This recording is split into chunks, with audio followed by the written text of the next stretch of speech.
यही तो उसके दृढ़ विश्वास की परीक्षा होगी महादेवी। महादेवी, केवट का साहस शांत बहने वाली नदी में नौका खेने से सिद्ध नहीं होता। वो तो तब सिद्ध होता है जब केवट बिफरी हुई नदी के मझधार से नौका को सुरक्षित निकाल कर ले जाता है। एक दिए की क्षमता शांत वातावरण में जलते रहने से सिद्ध नहीं होती। वो तो तब सिद्ध होती है जब दिया अपनी लौ को आंधी में भी बुझने नहीं देता। उसी प्रकार इस बालक का दृढ़ विश्वास भी तभी सिद्ध होगा जब वो महान शक्तियों और प्रतिकूल वातावरण में भी जमा रहेगा। कि जिस प्रकार सुंदरता का लोभी जब किसी मुख के सौंदर्य पर मुग्ध हो जाता है तो उसके चरित्र को जानने का प्रयास नहीं करता, उसी प्रकार एक मूर्ख शब्दों की चमक दमक में खो जाता है, उन शब्दों का अर्थ जानने की चेष्टा नहीं करता। परमेश्वर प्रणाम। हे नारायण, आपको कोटि कोटि प्रणाम।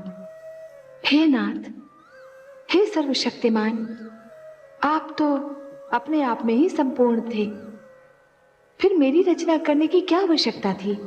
हे महादेवी, जैसे एक पुष्प सुगंध के बिना, वृक्ष फल के बिना और दर्पण छाया के बिना अधूरा होता है, उसी प्रकार एक पुरुष नारी के बिना अधूरा है।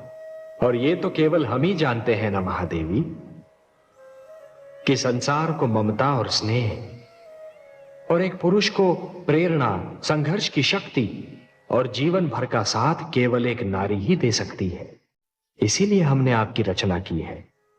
मानव की दुर्बलता यह है महादेवी कि शक्ति पाते ही वो ये सिद्ध करने पर उतर आता है कि जो शक्ति उसके पास है वो किसी और के पास नहीं है, और इसे सिद्ध करने में वो उसी प्रकार अहंकार के जाल में फंस जाता है जिस प्रकार एक पंछी बहेलिए के जाल में फंस जाता है।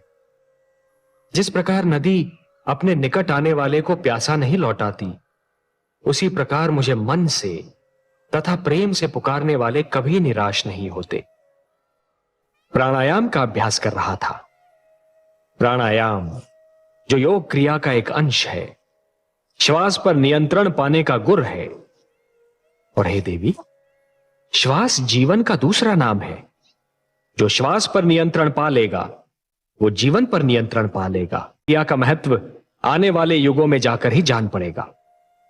आने वाले युगों में धरती पर जनसंख्या इतनी बढ़ जाएगी, इतने नित नए आविष्कार होंगे कि वातावरण दूषित हो जाएगा, प्राणवायु विषैली हो जाएगी, और उस समय श्वास पर यह नियंत्रण मानव के लिए बहुत उपयोगी सिद्ध होगा। आप सत्य कह रहे हैं सर्वा की।